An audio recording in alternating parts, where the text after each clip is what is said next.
Kofiti.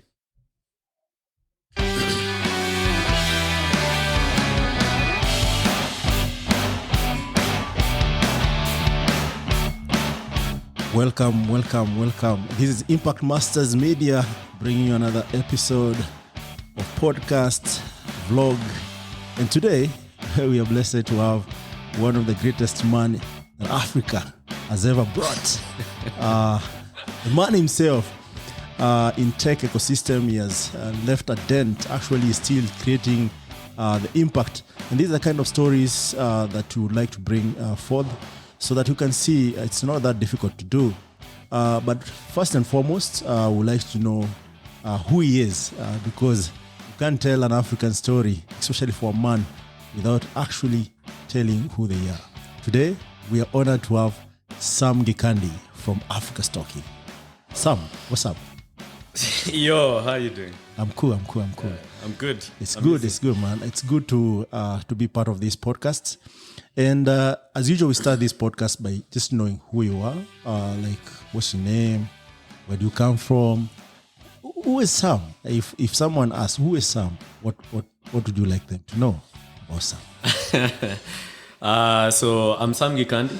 I'm Kenyan. I write code. I write software. I build products that scale. I'm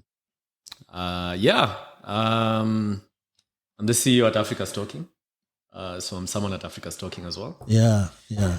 What else do you want to know? I want to know everything. You see, what version are we going with here? Because there's a long version and this is where you say anything and everything, including what you have never said. So feel free. Feel free. So what can I say? So my story, I guess, born in a village called Ihide, in Nyeri, to the son of a freedom fighter. Mau Mau? Are you talking about Mau Mau? Okay. Interesting. Son of a freedom fighter, very fierce man. Went to the forest, fought, had maybe almost 30 kids. That's my father. So now his father is one who fought. Okay. So this second generation, you are the third generation. So I'm basically carrying a lot of that. DNA is like dead and Kemari, yeah? The struggle for independence is real. Yeah. My mom is also the daughter of a freedom fighter as well. So her dad was he actually started, I don't know if you know the Independence Church. AIPCA. AIPCA. It's a big church in Central. He's a founder. And Eastern side. Founder of AIPCA. The first Archbishop. But also, spent some time. I remember when my mom was 6, she tells me how she he was taken to prison in Lamu. Mm-hmm. Actually, you wonder why Kenyans don't go to Lamu these days. Oh, yeah? That's where they used to. They just drop you in the island and leave you there. There's no way. That's a prison. Go. Yes. And you can't swim. You can't do anything. Yeah. So those days, you can imagine crocodiles, everything.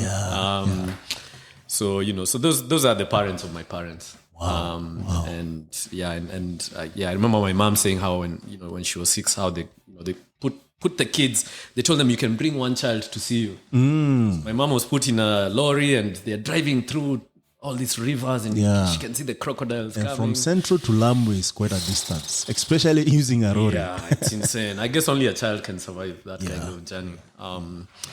So that's and I'm telling this because I think it's important that we understand our childhood. Very important, yeah. When my father was growing up, he would see his dad was no nonsense. I guess when you have 29 children, you have to apply draconian measures to keep the house in order. Yeah. So he grew up seeing very, very, very extreme methods of discipline. Yeah.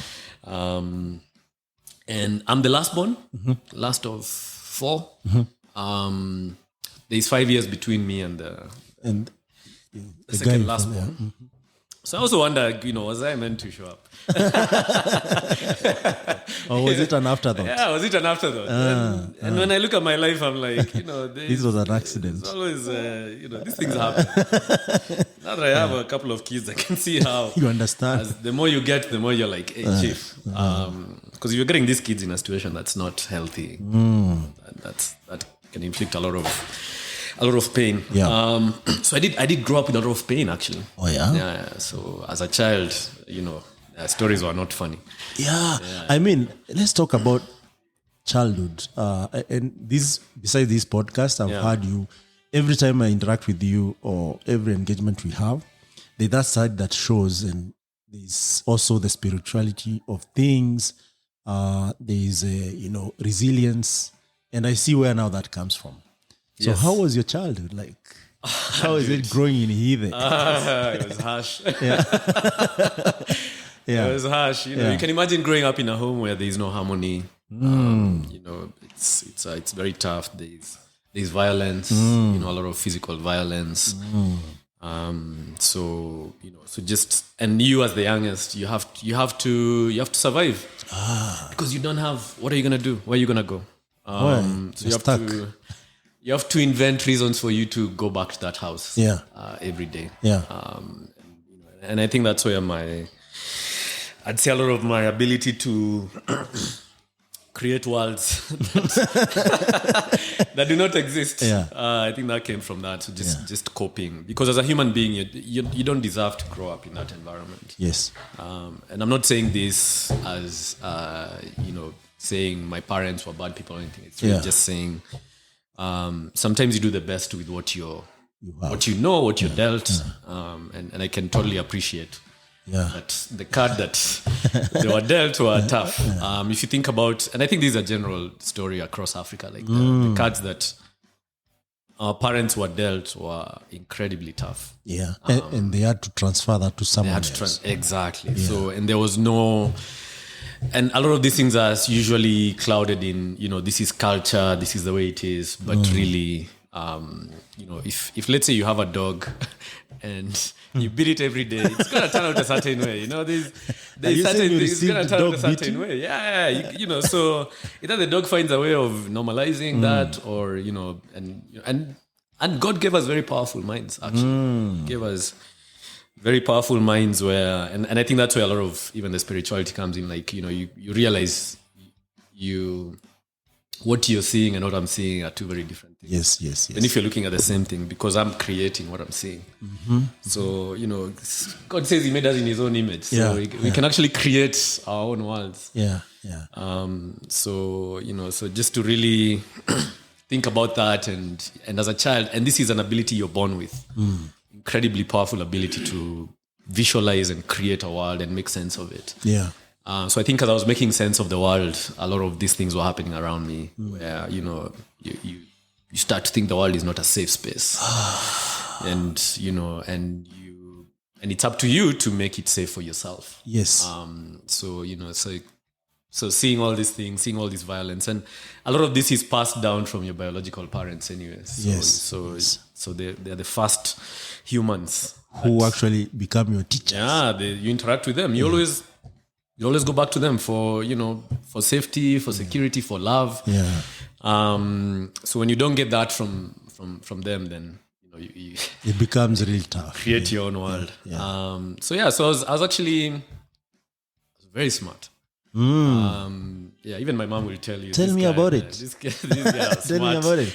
No, you are still smart, Sam. No doubt about that. I think everybody is very smart. I think for some of us, some of us were forced to be extra, Sam. Because don't be modest about it. We know you are smart. It's a muscle. I think the brain is just like any other muscle. You know how you can say you train it Mike enough Tyson time. is so strong, or Usain Bolt is so fast. Yes, there's a natural ability, but it's something that you train. But you are mind smart, Sam. No, but I'm telling you now why you might think that way. Why? And that's what we wanna dig deep, because I'll tell my story one day, one of these fine days. I we will. need to hear your I story. will. My story is tough, bro. Yeah, I can imagine. So Everyone's story is tough. We don't tell them the way we don't tell it the way it is. but I look at two sides of it, and one of the side is like you said, is it normal? Like if you grow in Africa, you have to, even in Black American culture, discipline is paramount. So it sounds like it's something that actually Africans take with a pinch of salt. I don't know if it's because of suffering or because of the historical injustices that have been done to them, and they have to let it go in one way or the other. So, and this is why it's actually also a blessing. Actually, I think that trauma is our blessing. Yeah. The most traumatized people end up being the smartest people.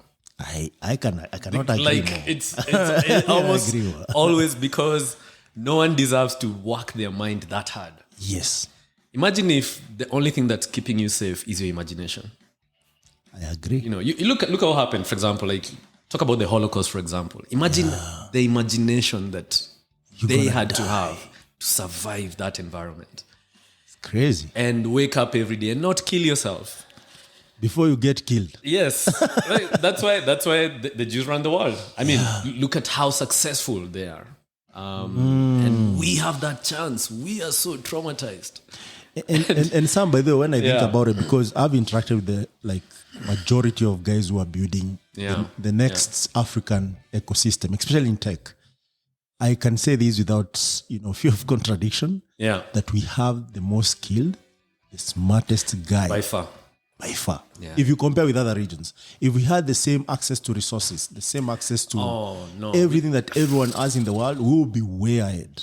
We will be way ahead. Yes. Not would be. We will be way Will ahead. be. We will I be agree. way ahead. I We agree, just need to recognize that we've already been given the intelligence, the ability, the work ethic, the Resilience. creativity.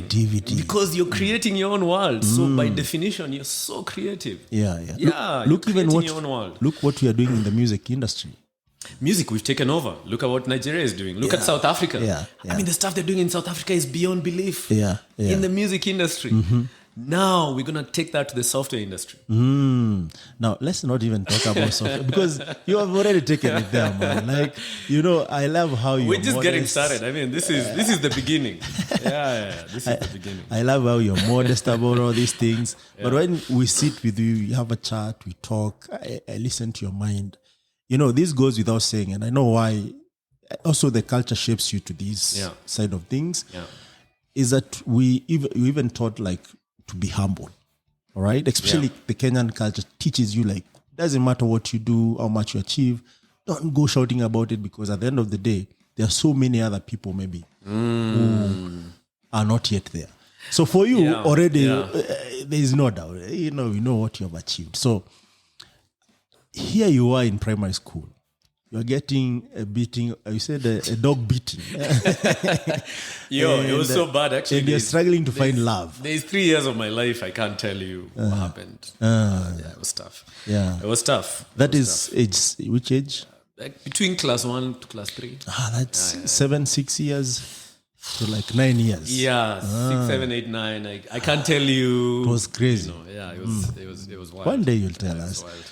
Because even right now, when you look at the way parenthood is being carried out, it's quite interesting. Some guys are confused. Should I not impart discipline? Should I impart discipline? Should I, how do I measure this? Even the government is coming through on this. Yeah. You know what happens is this pain is handed down. And I write code. So we're the creation of something. We were created by our parents, basically. So we inherit a lot of their flaws. Yeah. And those things manifest in different ways. So the best thing you can do for your kids is just heal yourself. Yeah. Because once you heal yourself, then you'll know what to do. So before you get to healing, you have to understand what kind of pain you have been through. Yeah. So you're here, you're getting a beating, Yeah. and you're in primary school. So how do you escape this beating? Because this also shapes how you're smart, how you're able to Absolutely. find your ways. Yeah. Can you tell us that part of it? No, you escape your beating by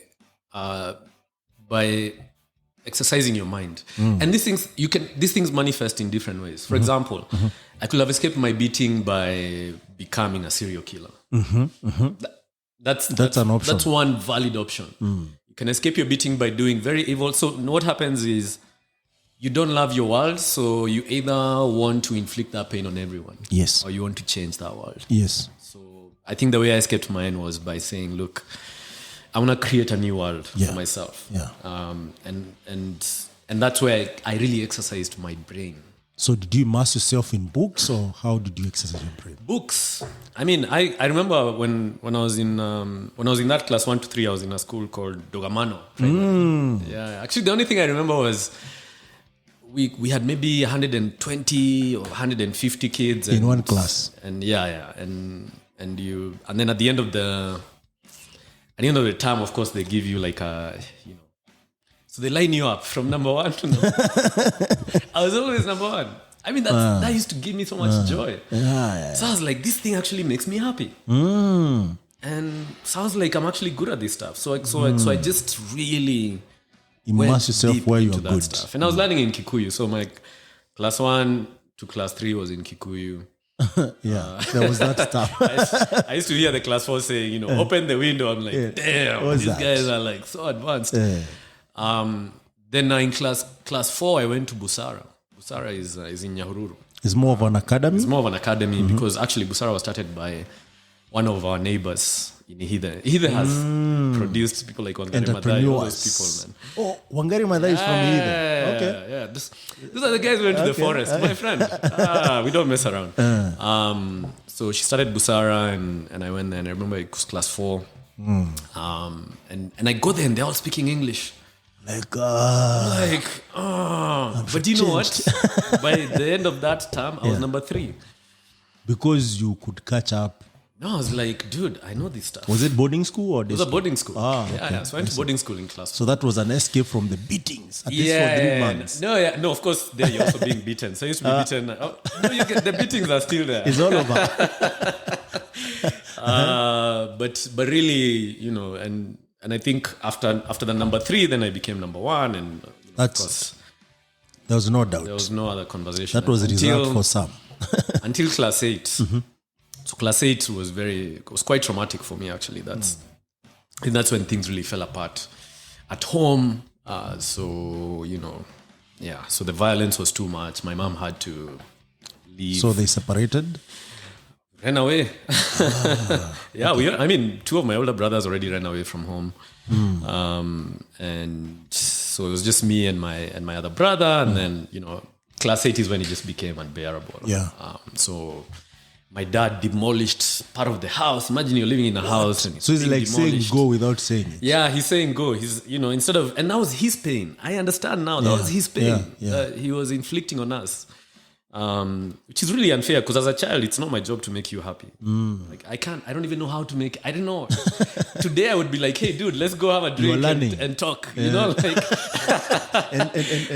let's have a conversation. So that pain now became very physical, very violent. And I remember that's when even my ability to keep myself safe was not even enough. And that's when I even started to do poorly in school. And I was like, I just realized I can't keep myself safe. There's no stability back at all. There's no stability. There's no, whatever I'm doing, even if I'm number 1 in the country, Where it will doesn't I go? matter. It doesn't so that was tough. And thankfully my mom stepped up. And, She's like, I have to take care of these boys. yeah, she one day she came, we swept everything in the house, put it in a lorry, Kaput. and we left. Was that a new beginning? That definitely improved my circumstances. Actually, now let me tell you what happened. So, Yes. so I do that, and then so I was lucky enough. I think I actually became number 6 in in class 8. That is KCP. No, before KCP. Okay. So second term. And I remember You guys used to do mock, no? No, we used to do those things, yeah. So I was number 6, and I remember some kids were so happy. The ones who, the ones who had never beaten me. This dude. They were so excited. I was like, but then of course KCP came. I did well enough. I was number 1. I think I tied with another student. But I feel like if I had a better year, you could I'd probably have done much better. So I got into Alliance. Did you feature countrywide for that or? No, I didn't. No, I did not. Okay. No, I did not. So I got into Alliance. You got into Alliance. Yes.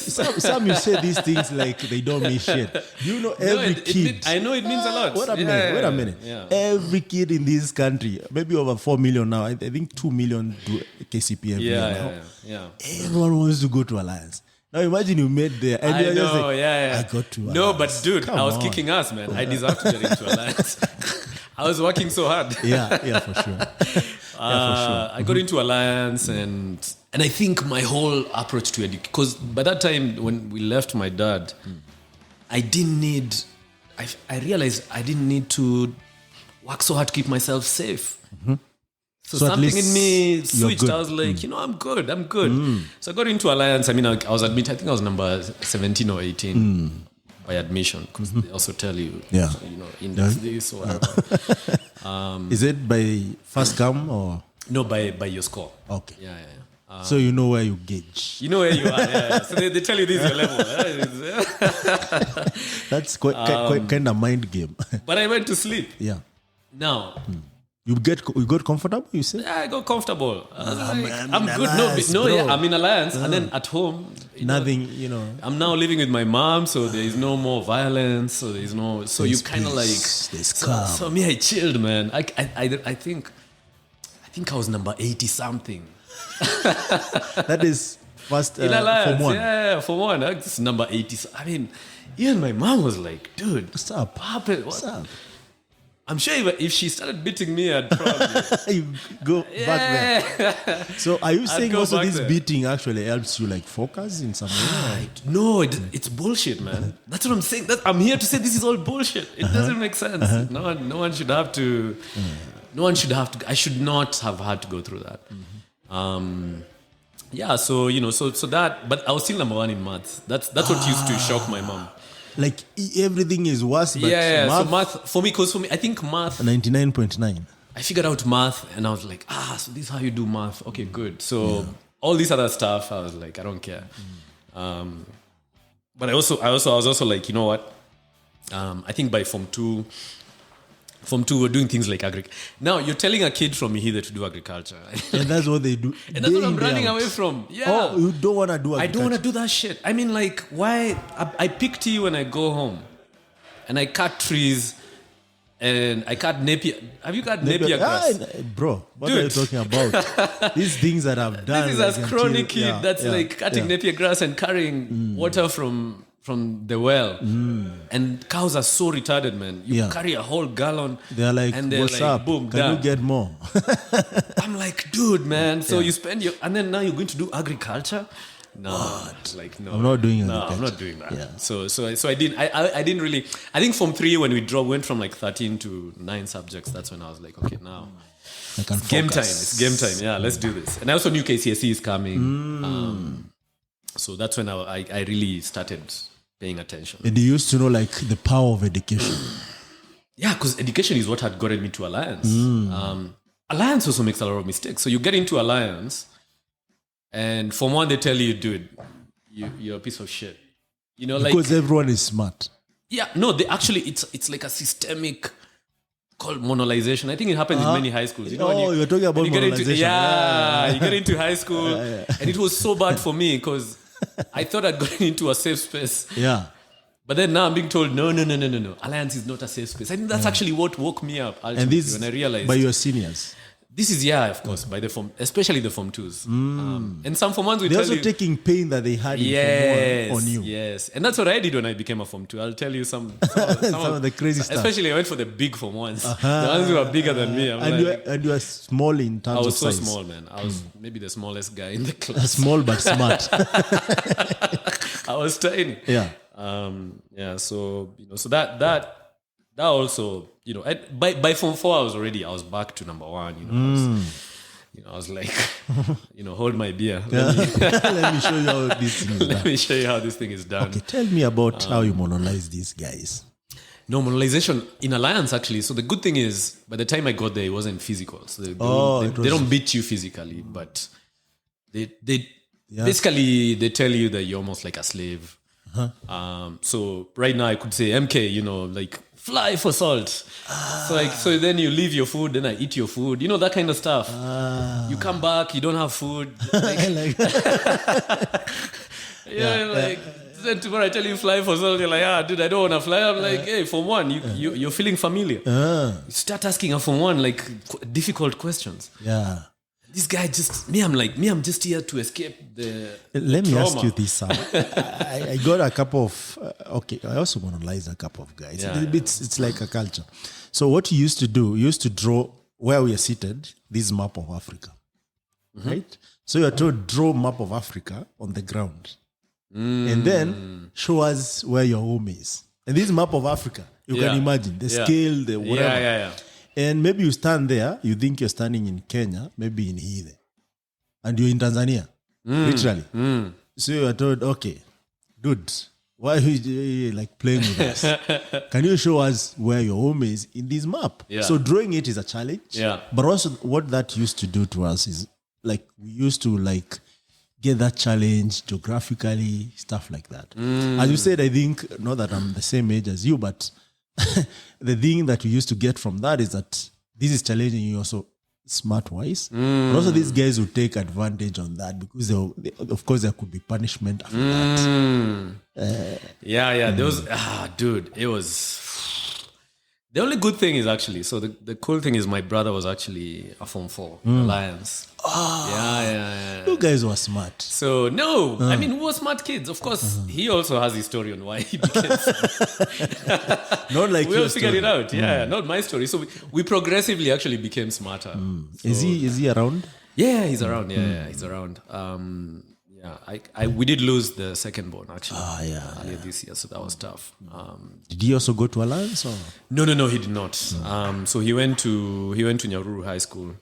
The first born actually. Nauru is also not. They're all smart, but you can see how as my father's pain increased, the smarter we became, right?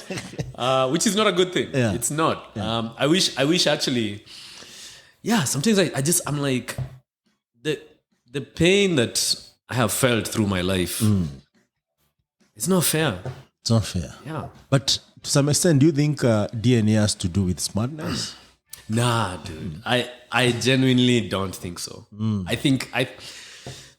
I don't even think we're using a lot of our minds. You're using a very small We're using portion. a very small fraction of our minds. Yeah. And that fraction is beaten down by your trauma until you start thinking this is the only way the world is. Because if we used today, actually I saw a tweet by Elon Musk saying how we need to explore outer space, and I'm like, dude, why? We are so sufficient in ourselves. In planet Earth. We just need to figure out how to use our minds more, how to use our minds better, how to be at peace, how to be... Because remember, we were created in God's image. We are gods. Yes. Literally, we are gods. Yes. We've forgotten that part of the Bible. We're like... So I feel like even the way... There's very different types of intelligence. Yes. You could say, Sam, you're intelligent like this, but... Like, for example, this week, Anthony Hamilton is performing in Nairobi, and I was listening to his interview. This guy, and a lot of rappers actually, they just listen to a conversation, they listen, and then they come up with lyrics just like that. Like, on the fly. Yeah, like that Jada Kiss hook, the why song, why, na. So he just came up with that like this. And that's smartness on its own. And that is genius. That is just brilliance on a whole other scale. So there are people, and I was telling you how like one of our friends, can find a picture on on his phone that was taken in 2017. Yes. and he just in Mind-blowing. 2 seconds. Yes. Mind blowing. Tell me to find that picture. I can't. You spend like 2 hours there. Yeah. One of my other friends, she can tell you the day of the week. Yeah. Just give her a date. 17th of January 1432. Oh, Tuesday.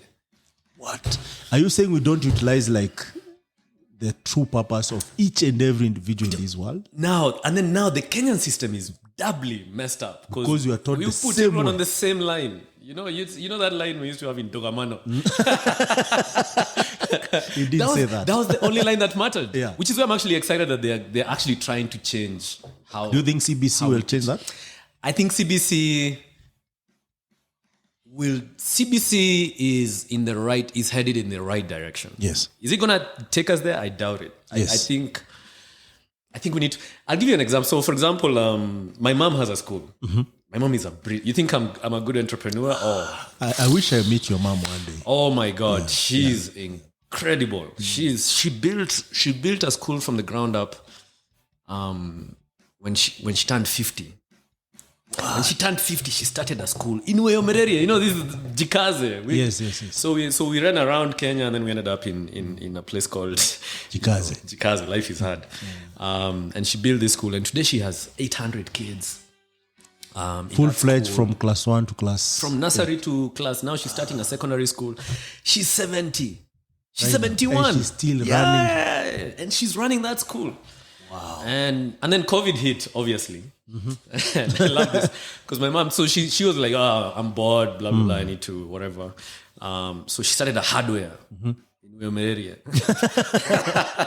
The only people could do is construction. The other day she's joking, she's like, me, I would close down this school for the hardware. Because the hardware is making so much money. And things don't expire. You don't deal with kids. She started this when she's 70. Do you understand what I'm saying? I understand. This is a 70-year-old woman that started a hardware that is making more money than the school that she started when she was 50. What? Dude, I'm telling you, man. So entrepreneurship is also in the family. No, but it's also trauma, you know. It's in the family. So that's the. So when I say there's all these different levels of, just intelligence. If a 70-year-old can do that, Yes. or a 50-year-old, Yes. how abundant can life be? Really. If we just found ways of expanding our minds, Because and our consciousness. that's deep, because the system tells us when you hit 65, you should retire. That's bullshit. Or you expired. Right? But the biggest business that we know of today, like KFC, was started at that age. Look at the president. How old is Biden? How old is Trump? How old is Raila? So are you saying they lie to us or Oh, something? they're lying. No, Or it's a way of and then filtering people? And then we read in the Bible. In the Bible, we read about guys who, and there's a lot of the Bible that you could be like, some of this stuff. But then there's kind of like, this guy lived to be like 900 years. Maybe it's the dog years. No, but that's real. I mean, I'm like, wow.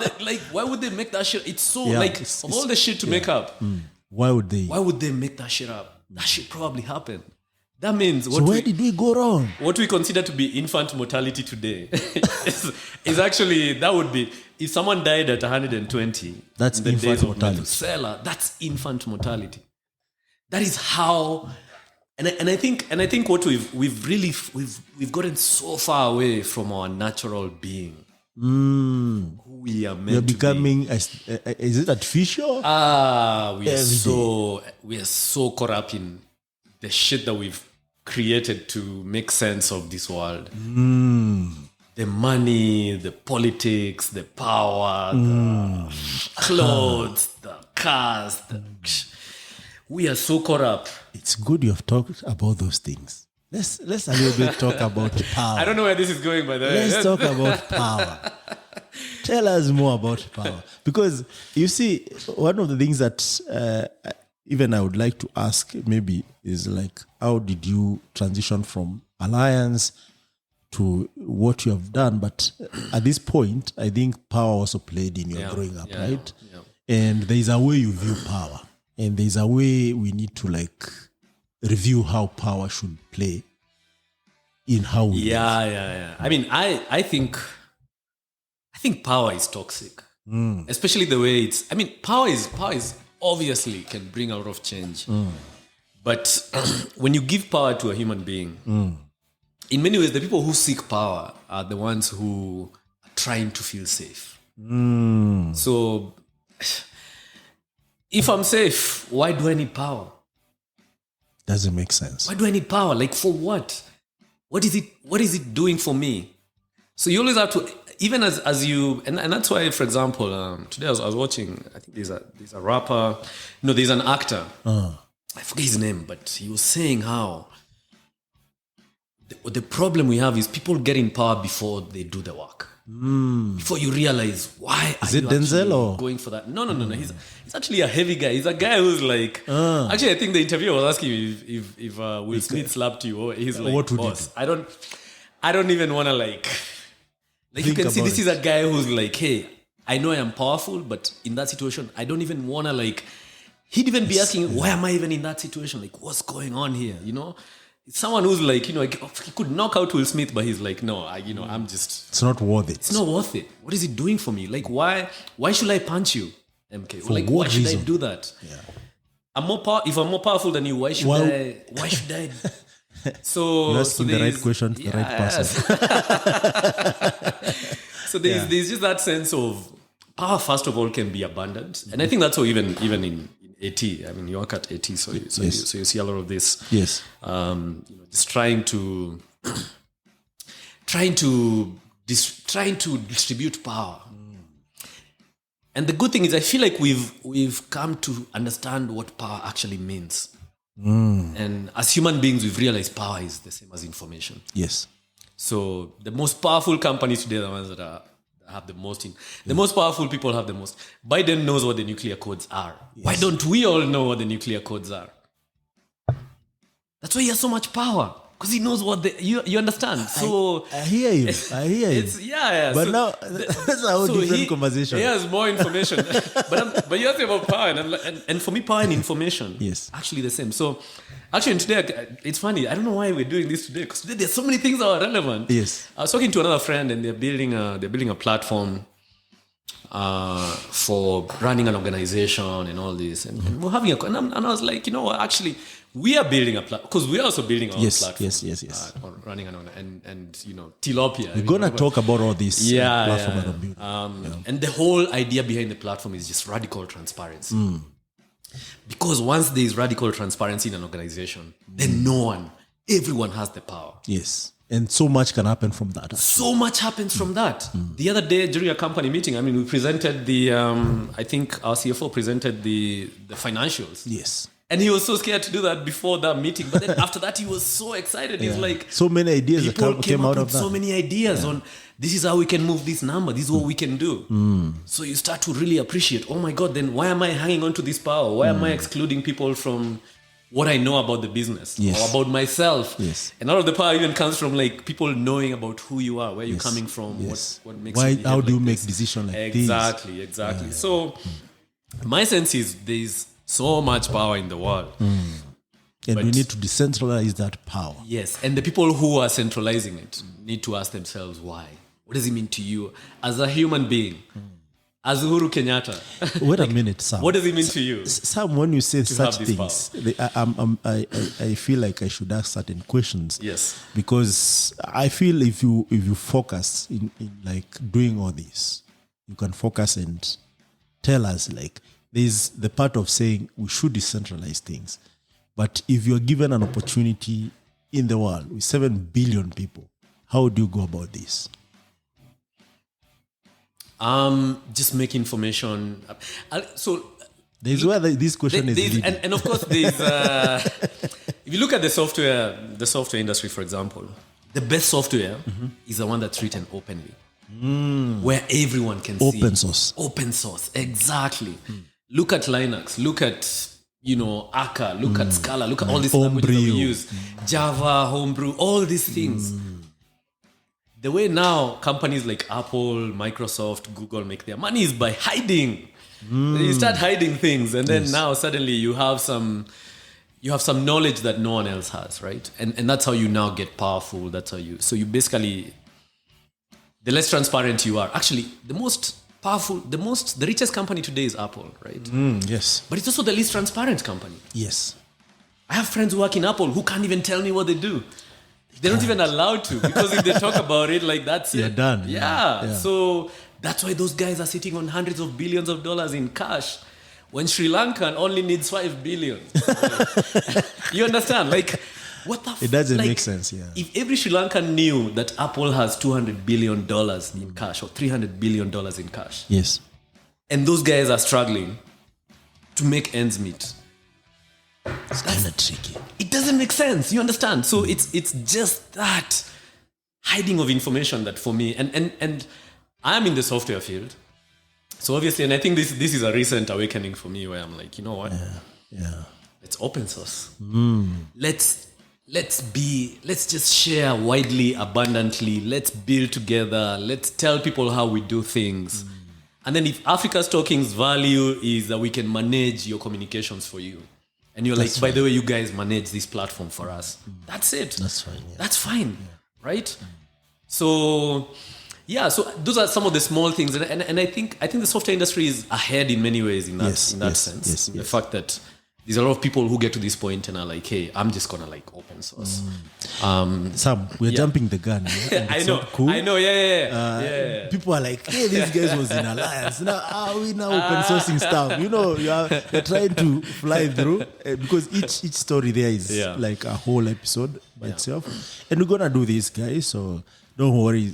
Sometime when you try to address one issue, another issue explains it even better. No, these things, they all come from the same. That's why it's good that we start with the childhood, because they all come from there. But there's a story I know, but no one else know. Oh how my God. how you transition from Alliance to MIT. Look, that's very important, because there is a guy out there. Maybe now that software is becoming a really big game changer in the career, in the way we provide solution. I'm sure there's so many young guys, maybe in their Form 3, Form 2, and they want to actually transition to something that they can build. But how was that transition? Like, how did it happen? It was random. I mean, my transition was as random. That's why I'm probably not even the right guy to tell you how to. 1 minute. Because there's something you said some other time. Maybe that recording is somewhere. You guys should find it. About how you are able to, like, propel, and you said you started by number 80 something. Yeah. And became number 1. By the time you are completing your Alliance, KCP, KCSE, sorry. Yeah. You are number 3 in the country. Yeah. And you mentioned about filtering the signal. That was powerful. Yeah, signal versus noise. Yeah. Tell us about that. Yeah. Tell us about that. My philosophy in life is, like, there's only two states, on and off. That's it. 1 and 0. 1 and 0. That's it. Try to become a computer science. No, but but there's truth in that. Yeah, and you can derive a lot of. But once you find the signal, which is 0, 1, on or off, then life becomes a lot simpler. So, so in Alliance, for example, I mean, for me, quickly realize that, look, this is not going to be multiple choice. This is going to be, give us 5 reasons why. So your intellectual has to be seen. So I basically just summarized, because when you're sitting you're sitting in class, and you have this massive textbook, it's telling you all this random shit. Yeah. But then you realize what they're gonna ask you is very few things. Like, this may be 300 pages of crap, but really 10 pages count. You can summarize, right? So so like I wish I had it, man. I had this, this massive. I don't know what size, A3 or whatever. So I just started writing copious, just geography, this, history, this. So I had a way where before every geography exam, I could actually go through everything. I know a guy like that. I can't remember his name, but I know a guy. Yeah. So that's what I used to do. So just summarize, and really just now get it. But then, of course, by the time I was age 5, 6, my mind was already. I had already trained myself. The signal, like, this is it. So yeah. So it was easy for me to even, like, just figure that out. And then in Form 4 I realized, hey, you need to change your handwriting. Because you realize the teachers who are actually making you number one in Alliance, they may not be the ones who are going to make you number one in Kenya. And I remember my mom came to visit me. I think it was second or third term, and she told me, do you know you can be number one in Kenya? I had never thought of it before. Yeah. I was like, okay, so how do we translate this to number one in Kenya? And I slowed down and started writing properly. And in Alliance, by the way, as much as you're number one, there's a lot of guys who can take that throne. I mean, it's not yours. It's not yours to keep, man. So I was like, how do I beat all these other kids who are equally smart? But then I was like, yeah, just write. So now when the guy is marking my paper in the national exam, I mean, he's looking at handwriting. He's like, this. Can I read? Oh, and he's smart. Wow. Done. Yeah, done. So that's how I basically. And then now, so those days, I think my mom was making like maybe $200 a month, $150. In today's terms. Yes. So like 15,000 shillings. And then I look at, application to MIT and all this. And like, this is mirage. There's no freaking way. So I was like, so I'll either do I wanted to do chemical engineering because I liked eating toothpaste. Yeah. You did eat toothpaste. I used to eat toothpaste. Man, that shit was right. Junior Colgate, man, that stuff was delicious. You had calcium deficiency and fluoride. I don't know what it was. To this day, I think one day there's something because I used to eat paper, toothpaste. Like eat and swallow. Just no, paper I'd chew. Toothpaste, of course, man. You swallow it. And molasses.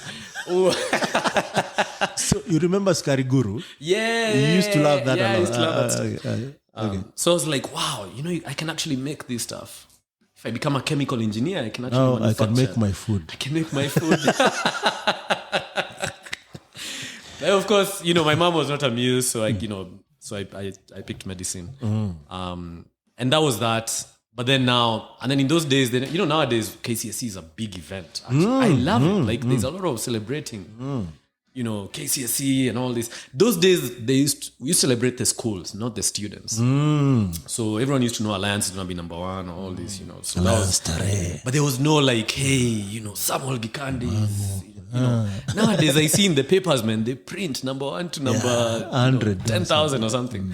And that's good. But I also look at those kids and I'm like, hey, guys. There's pressure. You gotta talk about that. I understand your experience. So they ranked 3 students in 1999, and I was one of them. Wow! And I was like, oh shit. So I went. Then Kenya Shell gave us an award. I think it was 30,000 shillings. I mean, that's like my mom's salary times 2. That's that's a lot of money. You're bowling. Yeah. This is actually, I was working as a storekeeper. In the owner of Busara, she hired my mom to be a teacher, and then she hired me to be a storekeeper. And I was so good, man. I think when I walked in, there were guys taking care of like the math. Them Jengo, there's a guy taking care of, not the math. Them Jengo, the kitchen, the this, the that. So I went and I did everything. I kept very nice books. There was even a computer. So I didn't go that. If I had gone there, maybe I would have invented something. But I was so good. So I used to wake up and give kids give the kitchen the food, it was hard work. And then, so I used to make like 3,000 shillings a month. So there's no way I was going to apply to the, colleges in the US. How am I going to get there? Yeah. I remember I got my salary and took a matatu to Nakuru, bought some clothes. That was a big event. Yeah. And then I didn't have fare back. So I walked back. And you couldn't call your mother because there was no cell phones. What is a cell phone? Guys, back in before 2000, there was no cell phone. Yeah. So this was so when I came for the award, that's when the principal of Alliance, really great guy. So you guys had to come back to school for the award? No. So I came now to the Shell Awards. Oh, okay. Yeah. So the 3 of us. Were you all from Alliance or? No. So there was me, and then there were 2 girls from Kabarak. Moi Kabarak. Moi girls Kabarak, and then another one from from Moi High School, like Eldoret. Actually, one of them went to MIT with me. So Oh, wow. yeah. So she actually even worked with Africa Stocking for a short while. Okay. Brilliant. Yeah, so that's when the principal was like, so are you gonna apply to I'm like, no, I'm going to do medicine. What are you talking about? He's like, no, dude. Like, You need to go out there. come to school, we'll give you the recommendations, blah blah blah, you're applying. Who was the principal then at Alliance? It's called Haimba, Mr. Haimba. Yeah. I owe that man my life, man. I mean, he's an educator. He's someone who really, and he's had a really impactful. He had a massive impact on a lot of the boys. Yes. So yeah. So I applied to Alliance. I applied to MIT, Harvard, and Yale. Amazing.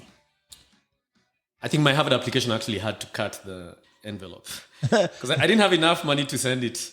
What? How much did it cost to send it? I don't know. Maybe it was like maybe like 2,000 shillings or something. Like What? crazy amounts there's of money. no other way you actually, could it was something apply. like 300 shillings. I went to the post office and they were like, you know what? There were no emails then. If you cut the edges so we can see what's inside, you can send it for like 30 bob. Oh, okay. Yeah, so me, I cut the edges. I think that's why Harvard was like, dude, You're you not apply serious. with like. You're not So yeah, what? so then they were like, sorry, dude. And then I went about my life. Actually, so I got a scholarship to go to Strathmore to study programming those days. Was that certificate, diploma, or degree? It was called like IMIS. Oh, it's more like a Yeah, certificate like one of those kind of certificates. So I used to live with my uncle. He used to live in Kitengela. stuff.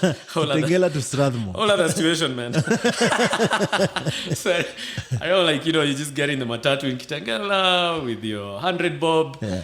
40 bob drops you up on stage. You walk to Strathmore. Yeah. Lunchtime, you make sure no one sees what's happening. Because it's gonna be bad. So you walk to the place where you can buy lunch for 20 bob, I So understand. I actually remember the Vibanda. taste of it. It was good shit, man. It was chapos and stuff. 20 bob. And then I'd take a chance because my brother actually was in town. Sometimes he'd have money. Oh, I see. Yeah. So he was already working. Yeah, going to town was like maybe 10, 15 bob or something. Now I have 40 bob. And I need money for tomorrow. So I take the chance. I go to town. If I don't find him, man, it's a problem. That's it. It's a problem. You have to walk back or how? No, I actually, thankfully, I always knew where he was. Somewhere on River Road. River Road. So it was, Dude. Les is spoken about River Road. And Yeah. So that whole area, River Road, Accra Road, like that was my. was he that doing my the River hunt. Road That stuff was my or? hunt. Don't ask me what he was doing, actually. Unfortunately, he passed away before he told us his true story. So, A lot of innovation actually comes from River Road. It's only that it's not structured, but I know a lot of crazy stuff. There's a lot of crazy stuff. Yeah. He used to tell me how he'd have enough money to like rent a room in like one of the hotels and just chill. But I don't know what he was doing. Yeah. And then he used to give me handouts. So he used to call them handouts. Dude, the guy drops me like 100 bob. I mean, That's a lot of money. That's a Back proper then, handout. that's a lot of Yeah, I money, go to Kitengela, and the cool thing was now, So that's how I survived. But I was just in my own world. You understand? just Like, wanna. me, I was just in my own world. But this time, I Immersing think I was like, whatever happens. And I'm like that today, actually. I've realized that's why I'm even on this podcast. 'Cause I'm like, whatever happens, right? Yes. I think that's one thing I really treasure, that I never lost my playfulness. That's So I big. never lost my Very few ability guys who to, can like, really say that. to find the playfulness in whatever is mojo. going on. They call it the mojo. Exactly, right? Yeah. And that's a lot of that is thanks to my older brother. It's man who's 5 years older than me. Who really, that guy worked so easy? hard to make Is he sure easy that as you or? no, not as easy. But it's because now he was the older brother in a very abusive house. So he had to play So he had the to role be of the a adult. leader. Yeah. So he's the one who actually, and we've had some very good conversations recently just around what that was like for him and how hard. So a very good story he told me that was, just had me, I cried actually. So we used to pick tea. And when you pick team and you get this massive, it's called a kegara. It's like this massive thing. Sort of basket, but Yeah, really it's a huge. massive basket. Yeah. So some of these guys are picking like 40 kilos. Me, I'm also in the The mix. in the forest.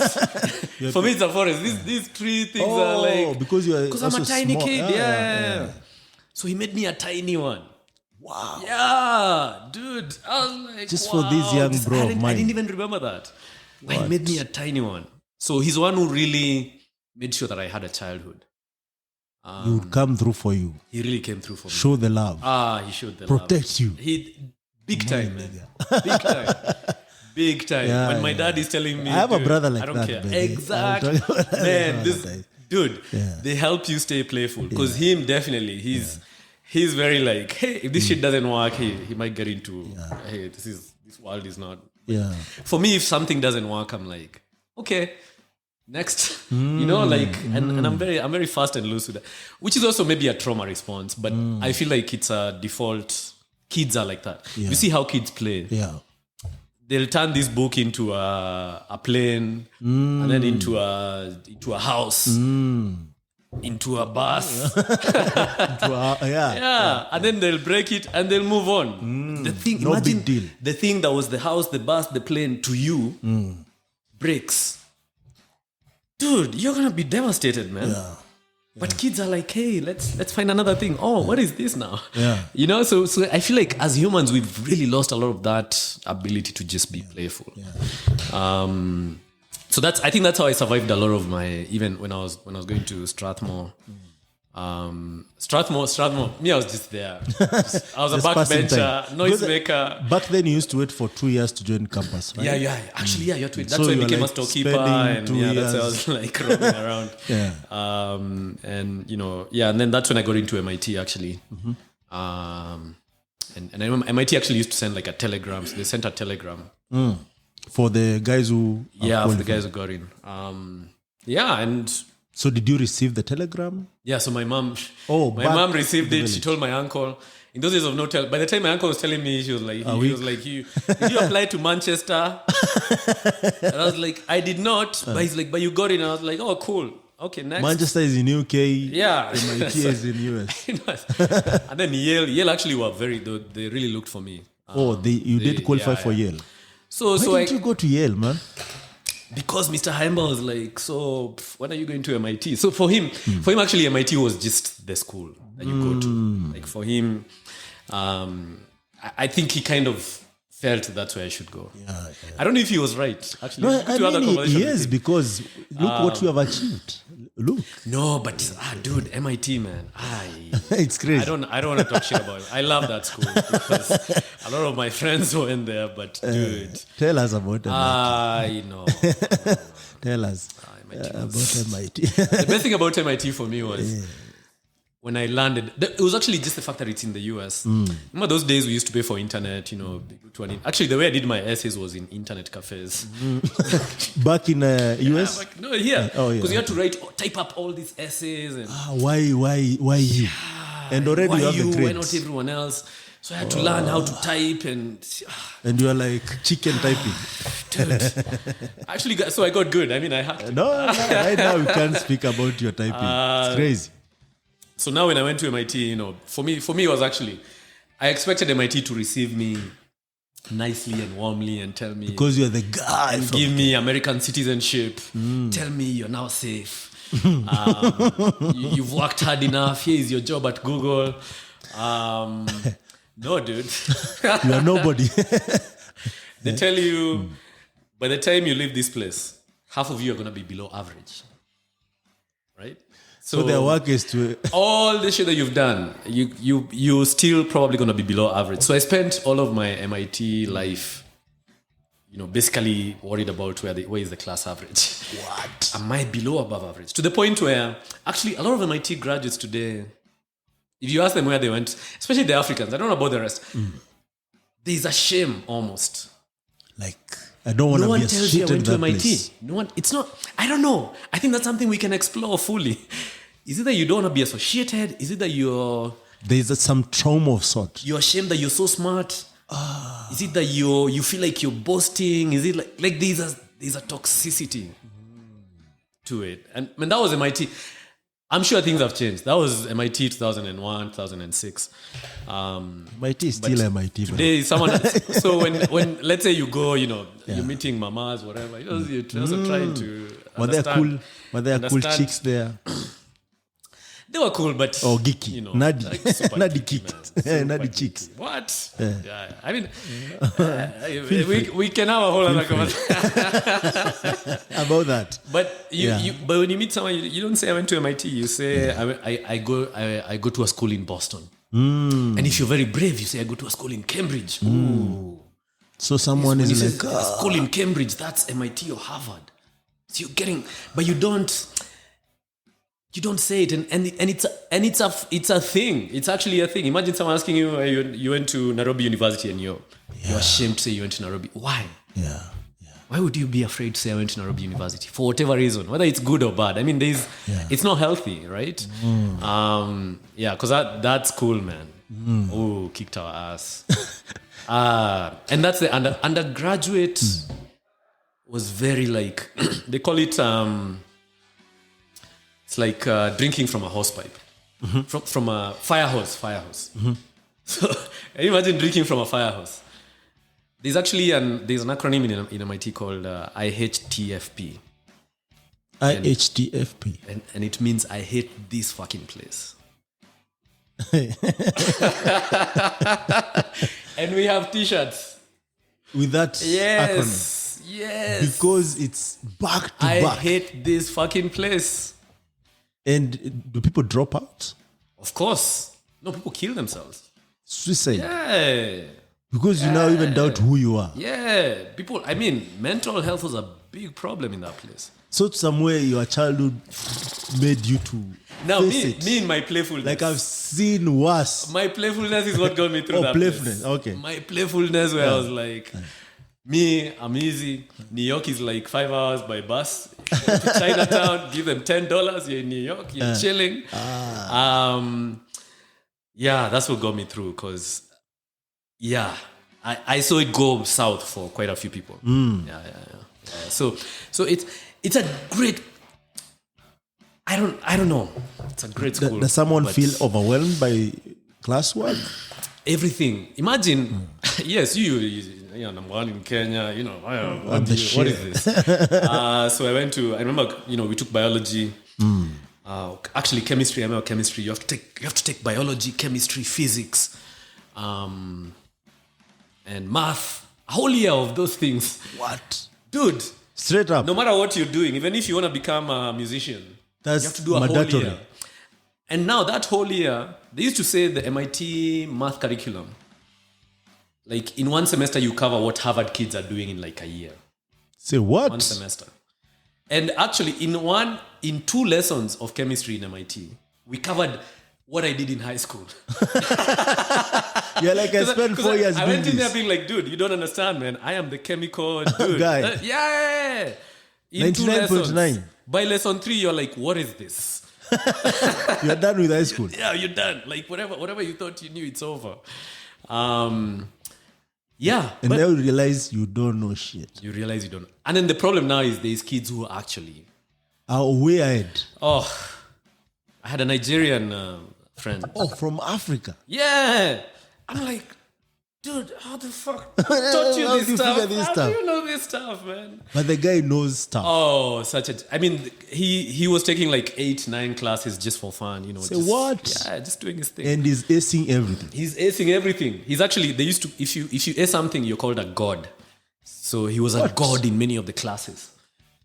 What? And a god means, man, he's the guy who the professor is actually coming to have a conversation. The rest of us are in there, like, I remember actually, there was one class, we were all floating, man. I think we were 100, and this is MIT class, 120 people floating, man. We don't know what's going on. And there were 3 kids who were always answering. Everything, and it's right.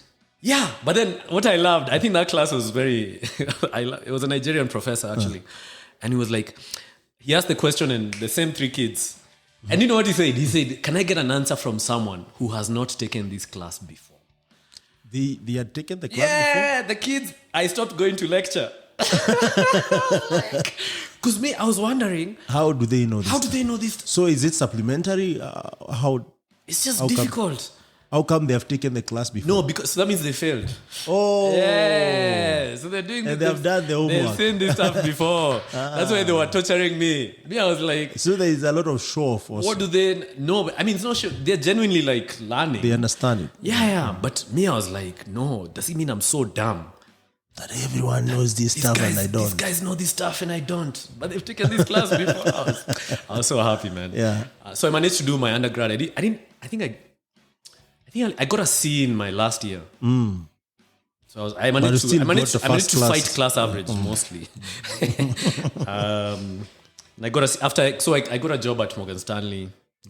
Did you get first class? The cool thing with the now that so when you're in your third year you now apply. So actually you know what company you're gonna work for as you're going into your fourth year. So my fourth year was just party over here, party over there. You know, like because I already had my job. Morgan Stanley lined up. I always wanted to work in New York. So that's when I really now relaxed. And then I am a procrastinator par excellence. The lazy bit. I was so lazy, so I forgot to apply for. Now, what they don't tell you is when you get into when you apply to this, you get into the US. And the US, we can talk about the US and all its issues. It's just a new form of slavery. Yeah, it really is. Because And is this to the foreigners or even to the foreigners, yes. to the foreigners, because they take the smartest kids and then they tie you. They do all the job. They tie you to an institution, right? Whether it's a school or a company. Yes.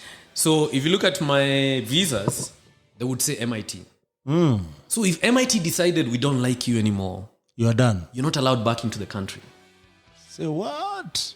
So if you drop, now, that's it. When you graduate, you have to find someone else to sponsor. So you always have a sponsor. You know, in Nairobi, how we say sponsor. It's that kind of shit, man. But now, the people who are being... Imagine if Kenya was... Imagine if the smartest kid in the US, right, was given a visa to Kenya. And we're like, Africa's talking, we're bringing you here. But if we don't like you, you're shipped back. out, we're going to punish you. Dude, now that I think about it, I've never even thought about it like that. That was messed Here up. we are. That was messed up. yeah. But then they're not just, and they're doing that at scale. So they're taking like this Nigerian kid to this day, he's still in the US. A lot of us actually end up being in the US for the rest of our lives. I actually came back to Kenya by mistake. Me, I was never coming. No way. So imagine you're coming from a place you never want to go back to. And this company is telling you, MK, if you don't, you know how today, if you don't behave, I could be like, MK, by the way, it's not. But then you're like, I'm not telling you to go back to like The best. where you came from and all that shit. Yeah. But the way the visa system works in the US is that's how it works. So, Even the H1, whatever. exactly. So for the 10 years I was in the US, I was literally tied. And trying to look the best way possible. Gotta look good, man. Otherwise, Yeah, there's you're no back room. to So malaria. could I have finished? For example, so like I always tell this story how I was in the same class. I was actually, one of my friends was the CEO of the guy who started Dropbox. Yeah. And I would never have started Dropbox because who was gonna sponsor my visa as I experimented? So for him, he has that luxury. He has a luxury. Because he's not worried he's going to be. Zuckerberg was there at the same time. He was in Harvard, right across. Say what? I had to figure out who was gonna sponsor me. So you have to be employed, no matter how smart you are, Yeah. no matter how many ideas you have. Yeah. So it's really, I mean, the thing is it a leg up from like where we came from back in the day? Yes, absolutely. Yeah. Like, would I have preferred that to like tamaking in Nairobi? Yes, of Because I used to call it it was tamaking. I think like you hit the road until your shoes, and then now you could actually replace the sole of the shoe. You know, like With a car tire. Yeah, you replace it with a car tire, and then you proper. Or would you rather be in the US, working? It sounds amazing. Sometimes I talk of these things and I'm like, am I really connecting? Privilege. Because you're coming from a very privileged position. But it's true. But That if you think it's also about like, it. it's all relative because So you're not compared to- rewarded to be smart. You're punished. if those guys were genuinely interested in my well-being, they should have been like, hey, here is your green card. Here is your. Do you, man? Yeah. Chill. Yeah. If you feel like you want to do a startup, whatever, like just do your thing. And then the other, anyway. And it's good we are saying this because it's the same case up to today. There's no really change. It hasn't changed. Yeah. But then now, what we can change is our minds, our mindset around the mindset. I believe in that because by the way, there's no one has power over your mind. For sure. No one. Yeah. No one has power over your mind. And your mind is so powerful. When I say the mind is so powerful, it can get you out of almost any situation. Yeah. You can. I got out of a situation where like the guy the male figure who was meant to love me the most was actually hurting me the most. You understand? Yes. So you actually get your mind to get you out of it. And that's what actually, I think that's where all this Africa Stocky, I don't know, all this crap, all this stuff, not crap. Yes. Now I'm talking like my mom, where I'm like, why did I build this company? Was it? I know it has done so well for the ecosystem, but where was Sam when he was building this company? Yes. But you have to lose yourself to know yourself or gain yourself. That's what they say. Now that's where now trauma is a gift. You understand? So for me, I have friends who, of course, there's a lot of people who went through very normal childhoods, no drama. My friend, for example, he's in a relationship and he went through a very normal childhood. His girlfriend went through a very traumatic childhood. And I'm like, this is a difficult relationship. Yeah. Because the pain she's feeling right now, you've never felt that pain. You can't understand. You can't understand. So actually, some of the best therapists are actually, when you're doing therapy, you actually have to, it's almost like if you've gone through pain, you can actually better understand the human condition. Yes. Because you've seen it across all the ranges, right? And that's where trauma becomes a gift. Yes. Because you can talk about things that everyone is like, but that's normal. Yes. You know, like you can talk, like, for example, let's say something like abandonment. You know, or feeling like you're not wanted. Yes. You know, I've walked around my whole life feeling like I'm not wanted. I know that. My whole life. I know that feeling. Exactly.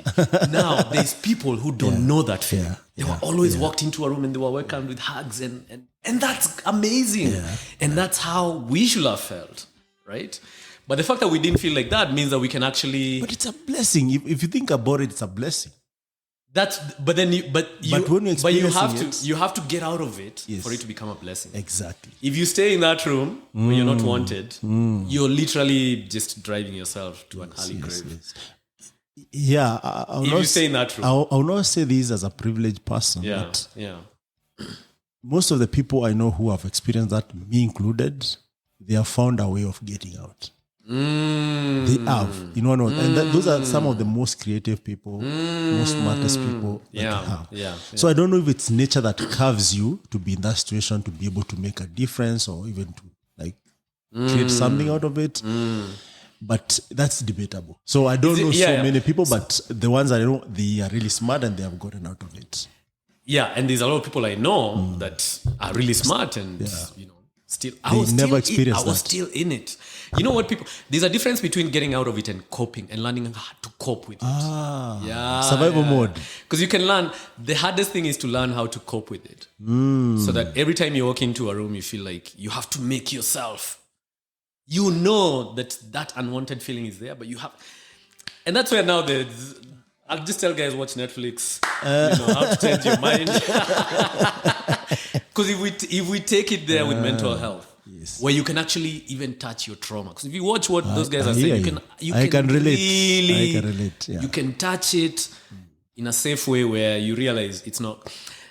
Because there's a lot of PTSD that kicks in. Even to me, it happens. I've done a lot of work on myself. But still happens. But it still happens. You still get into situations where you feel like, dude, I am punishing myself. Self-punishment is that's a big pandemic. People don't talk about it. Or you're not feeling wanted. You're not feeling like the best version of yourself. By the way, that's the only version of you that should exist, the best version of yourself. You know, when you're at you're feeling good, the music, the beat, everything is good. That's the best version of you. So for you to sustainably be that best version of yourself, that's where you need help. You need help, you need therapy, you need professional help that can actually get you there. I see. Have you gone through that so far? Or are you still going? I've done a deep deep clean. Now you're good. Now you're No. You're never good though. Oh, you never okay. are. No. So it's You're a never process. good. It's a process. It's a process. Yeah. So because I didn't even realize how much pain I was carrying. Because it manifests in pain, what we call anxiety. And that's just real pain. And that pain usually comes from the child. And until you address what caused it as a child, you're not getting out of it. you're not getting out of it. It Doesn't will matter show what up. you do. It will. And- In fact, and some by the- pains. yeah. I've seen people whose pain go back to when they were in the womb What? and they had That's deep. an umbilical cord coiled around their neck. I think someone talked about it in that documentary. There's someone who talked about it. Yeah. And it's like Yeah, that's actually, where first episode, yeah. that's where the struggle began. Yeah. In the womb, right? And then now what happens is you feel that struggle, you're struggling for life. Yeah. Then you come out and then the world keeps reinforcing the struggle. So by the time you're like 40, So much depressed. you are so depressed. Oh, you're so happy. But then now, and that's where now goes back to the power conversation. Because you have power, and that power is what helps you overcome the struggle. But the reason you need that power is because the umbilical cord was coiled around your neck when you were in the womb. Say what? So that's what I wanted to, because I feel like this has gone for too long. And it's quite interesting because some of these is, maybe there are people who are going through this as we speak right now. No. I mean, And- I think COVID really Yeah. forced people to stop Yeah. and review. and review because Take stock. every day you leave your house to go to work, you're escaping something. There was a time now to say, what? Yeah, This is it. I used to leave the house I was out of the house by 7 a.m. Go back at 9, 10 p.m. I was escaping. Sleep. Yeah. Wake you go up. back, you sleep. Next day you're up. You're not in. I used to leave before my son wakes up. Go back home, When he's you're in already bed. asleep. and I didn't see anything wrong with that. 5 days a week. Now, you have 2 children. Okay, 3 children. One of them is not like a living human being, but you have 2 children. They're all living human beings. Africa's talking is not living. Which No, I have is 3 a children child. actually. Yeah. So yeah. Actually, now 4, maybe 5 if you count all the. Yeah, but If you anyway, count labs companies, maybe. talking about the 30. human ones. Now you're taking us back to the Mau Mau era or something. So Oh, maybe that's me being like my grandfather. maybe you're trying to give children which can scale. You never know. Maybe I am meant to have a lot of children. Let's think about that. Anyway, so you're gonna say. Yeah. So I wanted to know, like, how are you changing that upbringing for your children? That you have all this experience and you know how much it can play. To some extent, if you ask me, by the way, it has played good, like 70%, and that in now the depression, the anxiety, Yeah. the love that you have to like go through therapy and try to fight it. So how different are you bringing them? These are all my by the way, I hope this interview people are not getting offended. No. my This opinion. this is Sam Gikandi. This is not anybody's. this is just my opinion, man. My experience. Yeah. In my experience, the best thing that you can do for your children is tell them it's not your job to make me happy. That's it. It's not your job to make me Just happy. be you. And the way that you do that is by working on yourself. If you work on yourself, if you recognize where your behaviors come from, and this is actually, and I've been training myself. How do you drop certain behaviors? So, for example, I'm gonna stop drinking. Can you just stop? Can you recognize that you're punishing yourself? And because children are very intuitive. You know why children are very intuitive? Because one, we don't realize that they are looking at us. If a child if a child crawls into this room, Yes. and we're having a heated conversation, Yes. I'm not gonna stop because the child is in the room, because what do It's they all- know? yeah. Right? So I'm gonna continue. And they will sense my energy. They'll see this guy is sad, this guy is this guy is that. Maybe that's the best way to be. They're picking up the cues, right? And we have that ability as well. But as adults, it's beaten out of us. And there's very few people who retain that ability, just sense energy. Like walk into this room and be like, MK, by the way, I'm out. Actually, one of my children has that. She walks in, looks out. Like, no, I'm not staying in this space because the energy is not good, right? Yeah. So if you don't work on yourself, your children will think That's the best way to that do it's things. their job to make you happy. You understand? And no child can actually make you happy. No one can make you happy. That's the thing. There is no one person, no one thing, no power, no money can make you happy. Just yourself. It's on you. It's you. Because whatever is not making you happy is your own pain. It's your own stuff that's not making you happy, not my stuff. Yeah. No. Yeah. In fact, if you think it's my stuff, you're projecting. So if you think Sam is the one that's not making it, dude, then let's have an honest conversation about where you are. Yeah. So for me, that's been my experience. And I think, and I've really noticed a change in terms of my relationship with my son, in particular, who's about 6 years old. In terms of even how comfortable he is now around me, and how before, for example, my son would get hurt, and he would never come to me for comfort. You know, like maybe we were playing and like he injures himself. You can see he's in pain and he's crying, but he runs in the opposite direction. You can't even hold him. Is it because he doesn't want to show the weakness, or? It's his job to make me happy, so he doesn't want me to see him in pain. Yeah, because then I'm not going to be happy, right? But when he realized, actually, it's no longer my job to make it. The other day we were playing football and boom, injured himself. He came and I held him properly in front of his friends, by the way. Yeah. And it was okay. You can see he's now getting comfortable. He's now like, you know what? Actually, I can run to my dad for comfort. Yeah. So there's a lot of that. And then when you subject your kids to that, then the traumas kick in. And that's how I'm passing on my pain to him. If I didn't work on myself, that pain, whether I know it or not, because then it's like the dynamics between me and his mom, he'll observe those dynamics and be like, hey, you know, this guy is not happy, and maybe it's my job to make him happy. Which actually is a wrong focus for someone who is growing. No, he needs to be a child. Yeah. He needs to he needs to play. That's enjoy themselves. Yeah, be playful, enjoy himself, chill. You know, don't worry about grown-up stuff. Children should never be grown-ups in any. You should never put your kids in a situation where they need to be grown-ups or even understand what grown-ups are going through. It doesn't make sense. How do you impart discipline though? You trust them. And they're going to be disciplined. For me, kids just need love. Because once a kid feels like you're a safe space for them, because there are very few safe spaces, they want you to be their safe space. If your safe space is telling you, by the way, don't play with a knife, are you going to play with that knife? No. So the moment you become a safe space for your kids. And there's that trust. That's it. Now, there's something they say about power and love. Yeah. How do you balance the two? Oh man, power and love. That's how I love that conversation. Oh man. So in love, I feel like in love there should be no, because love for me is just it's just space to grow. That's how I love you. It's not. There's nothing. It has nothing to do with power. Yes.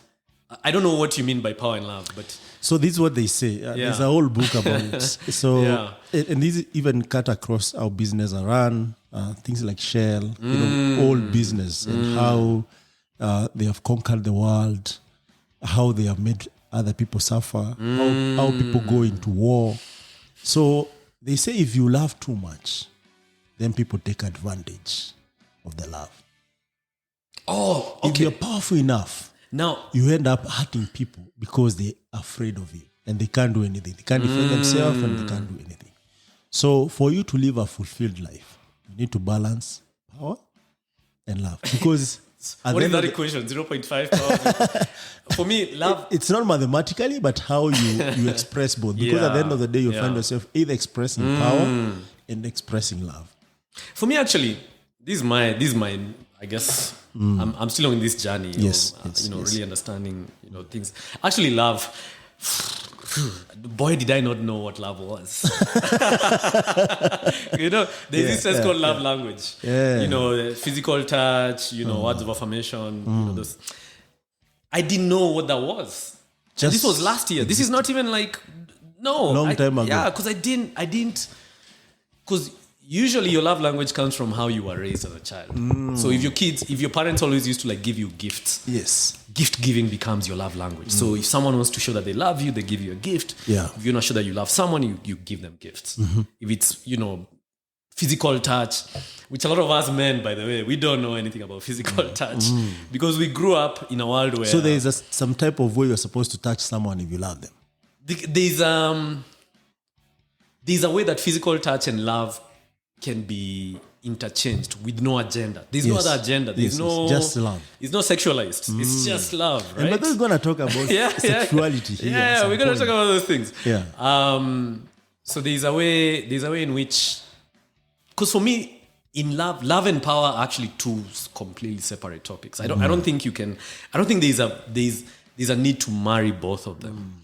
And I'm getting to a point where I'm like, if I'm in a situation where I have to use power, then I need to be asking myself, why am I in this environment where I have to use power? It doesn't make... And power, if you think about the most raw form of power, it's physical violence. Like what Chris Rock and Will Smith. Like that was a demonstration of power. That's what power I can looks like. slap you and you can't do shit. In front of everyone, in front of the world. That's Will Smith showing us how powerful he is, right? That's what power looks like. Why the fuck would you have Such power? if I love you? And even if you had it, why would you use it that way? So for me, it's like, why are you even in that situation? If you're in a situation where you have to use your power, get out of it. Get out of it. Like, if I'm Chris Rock, I'm like, fuck, then Will Smith is not my friend. I'm not going to hang with that dude. Because that guy has his own shit that he's dealing with. I'm going to hang with people who are not going to slap me. Yes. You understand? So if you think about it like that, it's... Yeah. And for me, love, I think, because I really, and this is again my opinion on love. And, Yes. It's really just about, and I think I've really practiced that in 80. I've tried to practice it to the best of my ability given where I am in my journey. I think people also forget. You're also on a growing. journey. I think for me, love was just that. I think about love in the form of two trees that are growing next to each other. Yes. Those trees love each other by creating an environment for each other to grow. That's it. They give each other the space to grow. Actually, when you see a tree now invading another tree's space, I mean, that's not cool, right? and some trees do that, actually. You remember those trees that heat? They're trees, yeah. But they are helping that other tree to grow, yes, right? Yes, so yes. they're giving that tree the space to... Maybe the tree cannot stand straight, so they're like, here, you can just lean on me. And No, the others that eat the early tree and then they finish it. oh, really? Yeah. Wow, that is some American trees. I don't No, Anyway. I'll show you sometime because... But again, for me, because I feel like if you're in a relationship and you love someone and you feel like you're not growing that relationship, then it's over. There's no love in that relationship. It's actually impossible for you to say you're in love but you're not growing, right? Yeah. So if you're in a situation where you're growing, or you're in a company where you're growing as a human being, and you feel that growth, you're gonna love that place. Yes. Because it's giving you the most basic need of life, which is growth. Yes. Growth is the most basic need. Yes. Right? Yes. So I think that's my definition. Yeah. Even going back to the tree. The tree that eats the other tree, after it finishes eating the other tree, it dies off because there is no more tree to eat into. You see? You see how that works? Don't eat the other tree. Let it. So the tree example still stands. It still stands. Yeah. So amazing stuff. So next time we're going to meet, this was a good conversation. The next time we're going to meet, we talk about sexuality, how you got into code, building, working for conglomerate, Hong Kong, MIT chicks, how is the sex life there now that you are at MK. this kind of stuff. Yeah. But the point of this conversation is just to share and disseminate knowledge. Because if you look at the African tech ecosystem, there's no one place you could get that knowledge. We're not doing so well at documenting our own knowledge. Because, yes, tech knowledge cut across the spectrum, but there's a way we are building stuff. There's what inspires us to build different solutions. There's an environment. And we need to tell those stories because the next generation that is coming, they are focusing on AI, big data, cloud. How are they going to learn from our experiences in building even better solutions that can scale, not continent-wise, but global-wise? How can they contribute into the rocket science? Stuff like outer space. So that we don't, Elon is out there. Elon is an African, by the way. He's an African, but we need more Elon, right? So thank you so much, Sam. And it's great having this conversation. And I look forward to having more and more conversation. Thank you so much for those who are listening. Have a good day.